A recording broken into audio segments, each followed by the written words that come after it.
ったりとか、そのゴール前で結構、はい。ダウ出して打たないと取られるっていうパターンが、まあ、この試合に限らず多いんで、そのあたりもちょっと見ていただけたらなっていうふうに思ってます。わかりました。ってことで、まあ今から、送っていただいた動画を一緒に見ていくんで、もう気軽な感じで、ここ気になるとか、まあ、自分も気になったら動画止めて、ちょっと巻き戻したりとかして試合見るんで、そんな感じでやっていきますか。はい、お願いします。ってことで、やっていきます。で、個人的なちょっと感想なんですけど、4213って結構難しくないですか？めっちゃむずいです。結構むずいですよね。なんか試合に左右されるというか、相手との兼ね合いも含めてというか、なんか詰まるとき詰まるし、みたいな。そうですね。相性がやっぱすごい出ますよともね。どうしようもなかったりはするんで。うまい。今のとかめちゃくちゃうまいっすけどね。こことか今のところも、はい。結局、シュート打たないでグラグラして、開いた、今だっていう感じだったんで。まあ、守備側としては、ここで持たれるのは結構嫌かなとは思うんで、で、結局最後、三角2回押しも結構今のメタ技でもあるんで、はい。ここは良かったかなと思いますけどね。ありがとうございます。ここはいいシーンだったんじゃないかなって。やっぱり、この2回押しとか、特になんか FC って、まあ、ヒワの時からそうですけど、なんか仕様がめっちゃ変わりやすいんで、強いって言われてる技は極力使っていっていいのかなと思いますけどね。もう、いっぱい使ってます、最近、本当2回押しは。2回押しめっちゃ強いですよね。守備してる時も、あれされるとめっちゃ嫌なんで。使われてて嫌なことは、どんどん相手にしていこうっていう性格の悪い感じでやってるんで。いや、多分それがでも正解だと思います、ね。これ1個聞いていいですか？はい、スタメンでちょっと気になったんが、自分もバランとかを バラン CDM ですよね。もう一回いいですか？すいません。これ CB で BA だと入れ替わってるだけなんですね。そうです、そうです。これマラドーナ左に置いてんのってなんか理由あるんですか？マジでないですね。これは、なんか、左ウィングで、はい。ちょうどよく、ケミが合うやつで探してて、マラドーナになっただけですね。自分も使ってたことあるんですけど、やっぱどうしても逆足めっちゃ気になって、右に戻しちゃったんで。はい。トリベラをよく打つとかであれば、全然左でもいいのかなとは思うんですけど。この当時はもう全然打ってないですね、トリベラとか。ただただドリブルしたりとか、決定力が高いやつみたいな感じで置いてますね。今の守備とかやったら全然なんか問題なさそうな。これ好意的に右サイドバック、今前出したんですよね。ここでインターセプトです。であれば、なんか全然問題ない感じはしますね。結構、なんていうんですかね、1で2人で行く守備みたいなのあるじゃないですか。はい。ありますね。それを結構多用しちゃうんで、それ結構空いちゃうのが。自分もめっちゃ対応するんで、そこは同じ感じで見れるかなと思いますね。なんか気になったシーンとかは。ここ、今のとかは、そうですね。こことかマジでやってはいけないプレーですね。相手としては、ダンフリーのパス中に、ベイルにトリガーラン入ってるんで、本当だったらビエラを落としたいですよね。はい。で、バランを前出しちゃってるんで、結局ここ入れ替わるっていう。トリガーランって、本当に待機しとっても入れ替わりやすいので、トリガーランに対してのパスって。なおさら出してはいけなかったかなっていうところと、ここも正直バランで止まってしまってるんで、ここで、やばいって後ろに下がってればいいんですけど、ここの裏ケアがちょっと甘かったかなっていうのは思いますね。そうですね。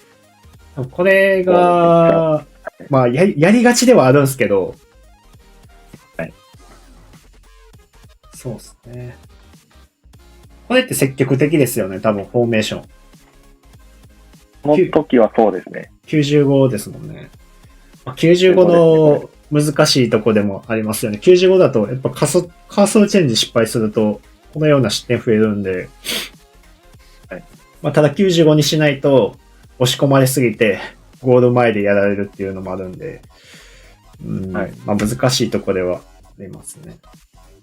まあ、ここはもう、カーソルチェンジが原因だったかなと思いますね。もう、ここまで来られるとどうしようもない感あるんで。はい。で、まあ、これちょっと余談になるんですけど、キックオフとか、まあ自分の今攻めなんでいいんですけど、相手ボールの時とかは、まあチームプレス十字キーで入れるのをお勧めします。はい。わかりました。なんか、その辺もちょっと、やっぱやったことなくて。結構今、チームプレス自体は、なんか、ある時は強くなって、ある時は弱くなるみたいな、仕様によって変わったりするんですけど、なんか今作初めとかそこまで強いなとは思わなかったんですけど、なんか今の環境上、こう、押し込まれると、本当に自分の操作だけではどうしようもない時があって、やっぱチームプレス入れるとマークをちゃんとつきに行くのと、プレスもかけてくれるんで、十字キーのチームプレスは特に、サイド、相手のサイドをえぐられた時とか、あとはキックオフとかは特に入れた方が、ディフェンスがもうちょっとまともに動いてくれるんで、それやるだけでも守備はだいぶ変わると思いますね。わかりました。ちょっと意識してやってみます。ちょっと自分も結構最近意識してやってるんで、はい。それこそ最近、ユーミーさんが出してた動画とか、守備講座動画とかってめっちゃためになると思うんで。はい。もうなんか、後で見るに入れてました。それをまだ見てないんですけど。あれは、まあ自分も結構ユーミーと話したりする中で、まあ、これやった方がいいよっていうのを言われてから、まあやり出して、確かに全然違うなってなったんで、そうなんですよね。で、特にそれを言語化して動画も最近は出してくれてたんで、ただこことかも、特にですね、こことか、まあよくあるじゃないですか。最近とかだと、まあ、後ろ戻して横横とかを、もうチームプレスを入れてしまって、はい、十字キーの方ですね。十字キーの方でチームプレス入れてしまって、コンピューターにビエラーがしたりとか。今だとカーソルがもうビエラーだって貼っちゃってるんで、こことか守備難しいと思うんで。はい。まあ、自分もこうしますね。ベリンガム前出すと思うんで。で、出すけど、まあ、ここ縦入れられるっていうのはもう鉄板なので、まあ、チームプレスかなっていう感じですね。十字キーの下でしたっけ？下か横じゃなく、上で守備操作出して横じゃなかったでしたっけ？下でしたっけ今。ちょっと見てみますね、今度。ちょっと無意識に自分もやっちゃってるんで、操作がパッと出てこない時があって。全然。見てみます、自分で。はい。でね、4213って今のこういうシーンになった時が、まあちょっと難しいなと思ってて、まあベリンガムの今の的確とか入れるとすごい効果的なんですけど、はい。ああなると本当攻撃手詰まりするというか。でもめっちゃわかります。あそこで結構パス回しすることが多いので、はい。ここもそうっすよね。特に R9 とかやったら、パスが上手くないじゃないですか。はい。だから、タクが、本当もう仕掛けるか、下げるかになるんで、こことかもまあ仕掛けたと思うんですけど、結構難しさはあるなっていうのは、思いますよね。そうですね。だから自分も昨日ちょうど、まあ、この動画撮った時の昨日で433のカスタム戦術 X で載したんですけど、それ用のまた動画は出すんですけど、結構433が自分の中でハマってて、まあトップ下はいないんですけど、三角形の2枚の CM が結構得点に絡みやすいというか、攻撃は手詰まりしにくいなっていうのは正直ありますね。はいはいはい。なんか4-2-1-3よりかは、4-2-1-3は結構この勝負になっちゃうんで、そうですね。なりますよね。いますね、結構。自分で何枚か剥がしてからじゃないとどうしようもないっていうのが結構あるので。ですよね。こことかもそうですよね。なんか、どうしようみたいな。で、パスコースなくなってみたいな。そうです。もう無理やりこじ開けてみたいなのは多いですね。なんか2枚目の動きとかも、なんか動かしにくくて結局、このウーデゴールのダイレスルーパスとか、ダイレフラスが出せれば、なんか一発でチャンスは作れますけど、はい。こことかの難しさ、本当おあるなとは思いますね。まそうですね。あ、なんか守備も硬いようで、崩れるときめっちゃ崩れるんで、はい。特になんか相手がサイドバック上げてくる人とかだと、そこ誰が行こうみたいになっちゃうときもあるんで、こことかもそうですよね。ここベイル釣られるじゃないですか。結局サイドバック出して、ここを詰めたいんですけど、ベイルのとこ寄ったんで、この左サイドバックのスペースを結局使われるっていう、ここも入れ替わってるんで、まあ、これも4-2-3結構あるあるだなと思うんで、多分4-4-2だとサイドハーフが行くと思うんですけど、今のとかでも、もう極端な話、ビエラで行っちゃうとか、左ウィング落とすとかの方が、守備的にはいいんだろうなと思いますね。なるほど。こことかも、今のも多分ビエラをもう行ってしまうぐらいの勢い。はい。で、ここも出してたんで、ここ疲れるんで、まあ、行きがちなんですけどね、サイドバック。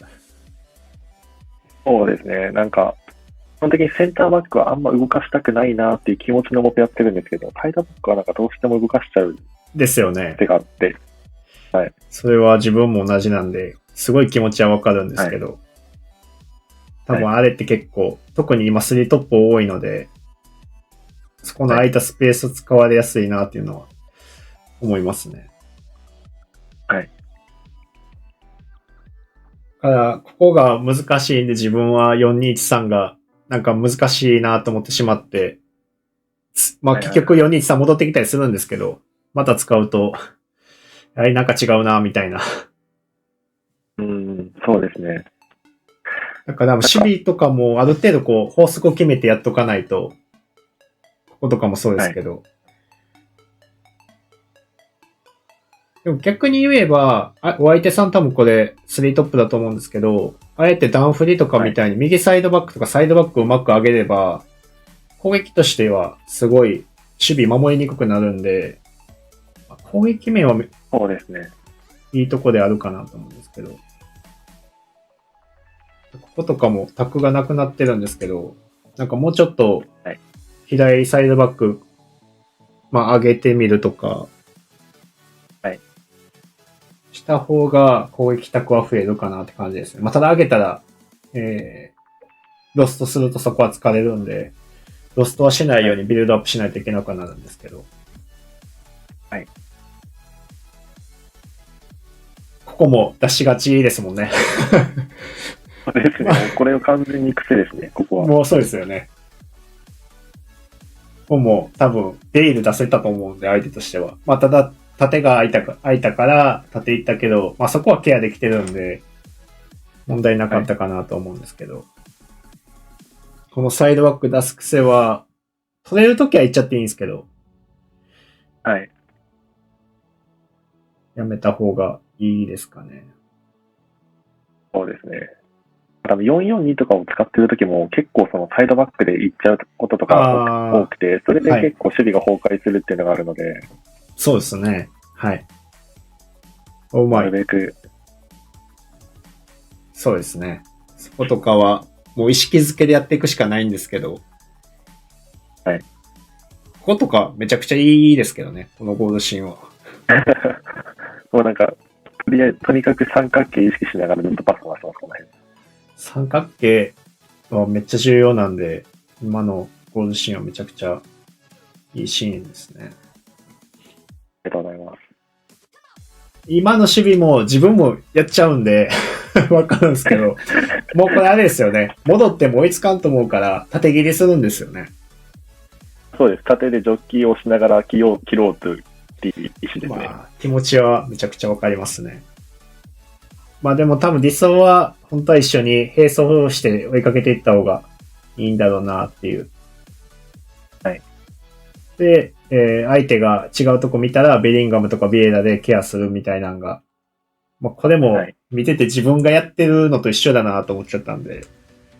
結局大体ここってやっぱ通されることが多いんで、特に今って、もうみんな能力上がりすぎて、鋭いパス持ってたりとか、ロブタツ持ってたりとか、当たり前のようにプレスタ持ってるんで、はい。こことかは特に難しさはありますよね。そうですね。こことかも先ほど言ってたようなチームプレスは効果的なんで、はい、使っちゃっていいかなと思いますね。はい。わあ、これは、今どうしようもないと思うんですよね。なんでこれ競り負けんのじゃないですか。そうですね。これに関しては、まあ今の仕様だからどうしようもないかな。まあヘディング負けるのは。これはもう諦めました、自分の中で。これ無理だと思って。無理ですね。めっちゃオフェンス有利感があるんで、相手テロで、まあ相手がこれベイルとかロナウドとかやったらわかるんですけど、テロでこんな入ってこられるんで。一応パワール、エアリアル持ってたよなと思って。そうですね。返したときはもう、もうこれで無理なら無理だと思って。今なりますね。特に今とかは感じますかね。は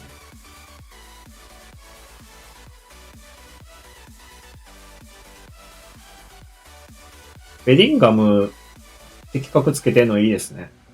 これ CDM してやつですよね。そうです、そうです。全部載せしました。CDM つけて、ボランチつけてみたいな。自分もこれにしたらよかったなって後悔してるんで。CDM。結構でも、買いやすいですね、このベリンガム。ですよね。はい。能力の割に強さあるし、いい感じの能力になってるんで。そうですね。体格でかいんで、やっぱパスカットもしやすいし。それはありますよね。はい。なんだっけ、ロブタスと予測のエボもあったじゃないですか。ああ、ありましたね。これもつけてたんで、ああ、いいですね。ちょうどいいなと思って。これ、ここでオフトラですね。はい。下げた時点でオフトラかける。はい、チープレートだからオフトラですかね。まあ、ただこれめっちゃギャップできてるんで、このパワールと、このバランがすごいギャップできてるんで、はい、正直どこまで補えるかわかんないですけど、ここ結局テロ入れられちゃうんで、まあ、パワールが今歩いてるか多分、オフトラかけたら入れられてなかったんじゃないかなと思うんですけど、そうですね、パワールの最後残ったところでオフになってないんで、はい。このバックパスとかは結構必須ですね。了解です。そうですね。ここで入れ替わっちゃってますもんね。はい。これ、設定はバランスでしたっけ ?4213 の。そうだなと思ってたんですよね、ずっと。なんか外してますね。結局スピードがないので、なんか外しちゃってますね。はい、でも、最後、うまいですね。ドリブルやっぱ、あとはこの、誰ネイマールネイマールですね、変えました。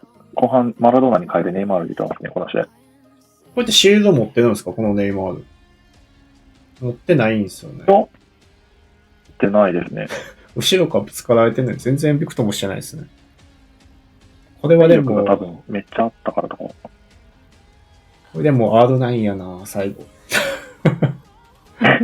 もう結局こいつの理不尽なんで。やばい。でもクライフも出てきてるのすごいな、やっぱ。でもあの辺はショートパスの良さ出てますよね。そうですね。もう距離が近いから、ライフで敵タカもやりやすいし。はい。感じですね、これは。ですよね。なんか、見てる感じ、あんまトリガーなんて使わないですか？なんか使うとき使うんですけど、なんかはい。ワンツーパスの方がどっちかっていうと、回数は多いかなって感じですね。ワンツーも強いですけど、なんか相手に読まれやすいというか、はい。タクがやっぱ絞られちゃうので、トリガーダウンのタクはちょっと増やしたい感を見てて思いはい。ますかね。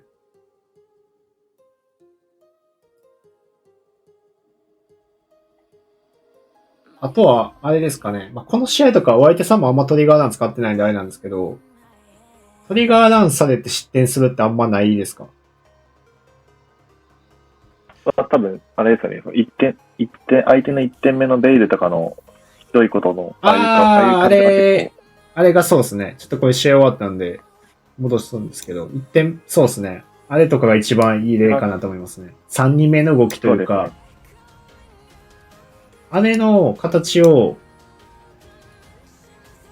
得点できるようになれば、多分守備も2点目かな。こ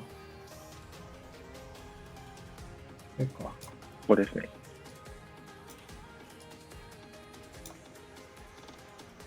これとか確かに理想の形ですね。相手からしたら。ここの段階でトリガー入って。そうですね。まあ、トップ下がせっかくいるので、まあ、トップ下を使える。まあ、4-2-1-3ってなかなか難しいんですけど、トリガーなんかの得点って。はい。多分、4-1-2-1-2とか、4-3-3とかの方がやりやすいんかなと思うんですけど、あと4-2-2-2とかかな。はいはいはいはい。多分、使われてる4-4-2とか、4-2-1-3で比較的、この勝負なりやすいので。はい。まあ、ただ、自分が守備できるんだったらいいんですけど、なんか、どうしてもこれ個人的な感想なんですけど、ランク4とランク5のその次のランク3、ランク2、ランク1って、トリガーなんだけでもだいぶ変わるんじゃないかなって思ってて、まあ自分がそうだったからなんですけど、トリガーランの得点パターン増えることによって、なんか相手のその得点を防げるようになるんで、結構意外なとこから、なんでどこからこの選手出てきたのみたいなゴールシーンとかを防げたりとかもするんで、特に多分今これ協力でやってるから、まだケアはしやすいとは思うんですけど、はい。やっぱりそういう、まあ得点パターンを増やす意味でもあるし、失点も減らせる意味にもなるんで、なんか今見てる感じだと、本当に攻撃の崩しとか全然問題ないかなと思うんで、はい。あとはタック増やすぐらいかなって感じですよね。守備はも増やしたりとかってことですよね。そうですね。で、まあ、これも人によって違うと思うんですけど、自分的には攻撃を知らないと守れないと思ってて、もちろんスティック操作のスキルはあると思うんですけど、その攻撃の仕方のやり方を知らなければ、多分自分がどういう守り方されたら嫌っていうのがわからないんで、はあ、自分とかよくやっちゃうんですけど、4-2-1-3ってやっぱ詰まりやすいんで、サイドバックトリガーランかけたりとか、もうちょっと参加させて、そっちをまあ使うにしても使わないにしても、まあ、お問いにはできるんで、はい。とかっていうパターンを増やしてもいいのかなってちょっと見てて、思いましたかね。わかりました。トリガーランとかをサイドバックで上げたときに、相手の、まあなんか今、この試合だと4-2-1-3の3トップだと思うんですけど、はい。そこでなんか、カウンターされるのが怖くて、あんまサイドバック上げてないっていう意識は少しはあって、そうですね。それはあると思いますね。自分もただ結局サイドバック動かしちゃうから意味ないんですけど、そうっすね。まあ出してますもんね。まあ結局、早い段階でやっぱロストするとそこ使われちゃうので、まあ失う位置は重要にはなってくるんですけど、はい。なんかデメリットよりメリットの方が多いかなっていうのは感じるんで、あとはウィングバックとかだと常時上がっちゃうんで、やっぱりカウンターされやすいと思うんですけど、サイドバック設定だったら基本的には自分の上げたい時だけ上げれるんで、まあ、初めはちょっと何でもかんでも上げてしまうってなるかもしれないんですけど、ここだったら別に大丈夫だよね、みたいな感じで、例えばこことかだったら、自分だったらなんですけど、ここでまあ横パス入れたじゃないですか。はい。すいません。ここで横パス入れて、ケアされてないんで、自分だったら一回、いらないパスになるんですけど、ビエイラにパス入れるんですよ。ここから。はい。で、ビエイラが持ってる段階で、持つ段階か移動中でもいいんで、そのタイミングで、グリマルドにトリガーランかけますね。だからここ前行くじゃないですか。で、はい、ビエイラからもう一回ベリンガム戻すんですよ。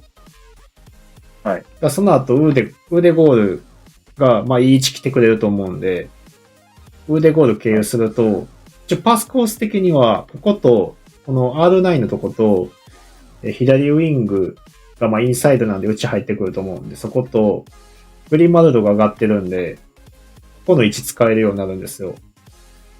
はい。だからパスコースの卓としては増えるっていう、ちょっとしたとこなんですけど。で、別にそのままグリマルドが上がりきらなくても、ここで、こうやって今、マウスって出てます？出てます。ここの、この、ベイルって書いてある上のところのスペースに入ってくれれば、ここから別に上がれるんだったら上がったらいいし、上がれないんだったら、別に R9 か、左のマラドーナ使ったらいいので、はい。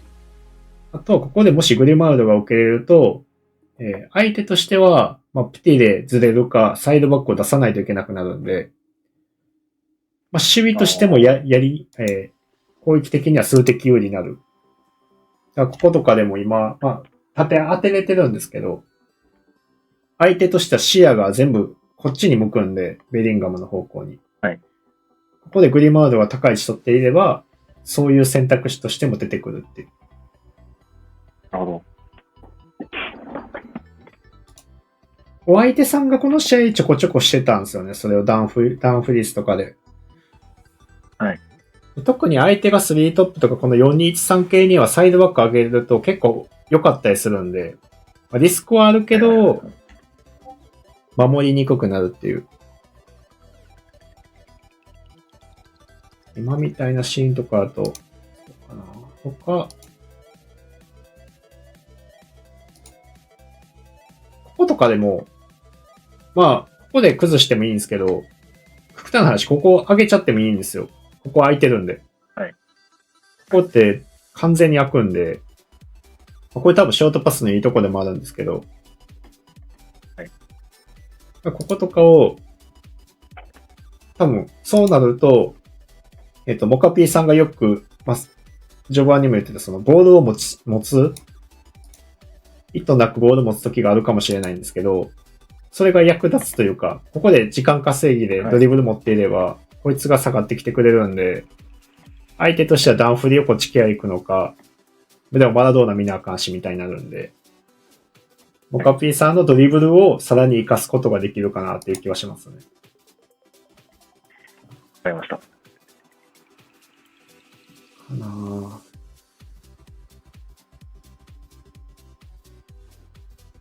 これ相手、そうですよね。相手が結構相手やってるんですよね。トリガーナかけてるじゃないですか、これ。はい。これをやりたいって感じですね。ここを上げるとこのスペース開くんでこれとかは結構いい例ですね。で、守りとしてもちょっとやっぱ数的でここでやりにくくなるんで、はい。まあ、ちょっと有利性が出せるというか。はい。はい。わかりました。っていう。そうですね。はい。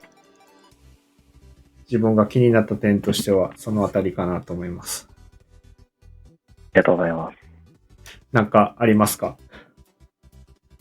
いや、でも、僕、この動画とかを見返した時とかも、はい、結構ここダメだよなとか思ってたんですけど、それ以上に指摘していただいたので、はい。下に見てもらうのって大事だなっていうのはもちろん感じました。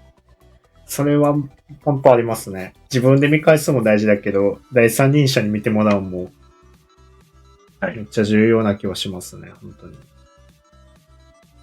はい。っていう感じで、今回のちょっとコーチング企画としては、以上に、とさせていただきます。はい。はい。ありがとうございました。ありがとうございました。すいません。ありがとうございました。はい。ってことで、動画は終わります。ディスコード、情報を出してますので、こちらの方最後紹介していきたいなと思っております。転売情報ですね。こんな感じですね。特殊選手であったりとか、誰々がいいですよっていう感じを、狙い価格であったりとか、やっぱり、絶対はないので、この下がるリスクありますよであったりとか、どれぐらいの期間保有リスクっていうのを、大とか中とかで表現してるって感じになっております。売却推奨とかも、金額書いてるって感じですね。はい。で、今のは高いハイリスクの転売でして、次に、低リスクですね。こちらに関しては、TOTW とか、他のこの辺とかですね。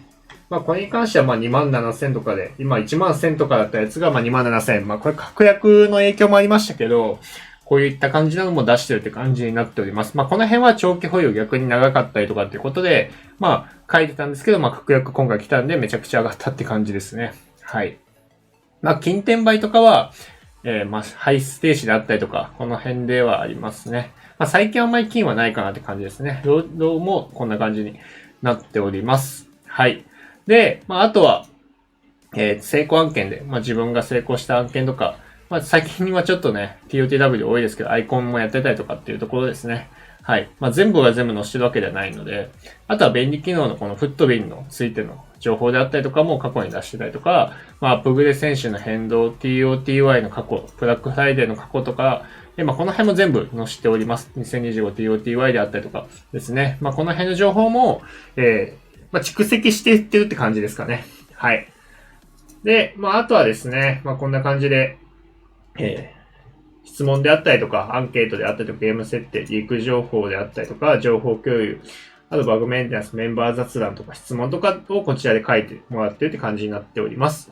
あとは、プレイ相談っていうのも別でやってまして、これに関しては、ちょっと条件が異なったりするんですけど、あとはこちらも別でちょっとやってたりするんですけど、プレイ相談であったりとか、あとは、スカット相談、エボリューションおすすめであったりとか、おすすめ選手であったりとかですね。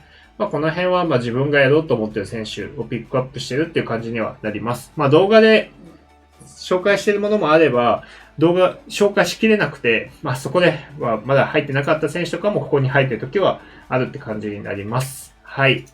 でですね、こういう感じなのを今、ずっとやってまして、興味ある方はですね、概要欄に詳細書いております。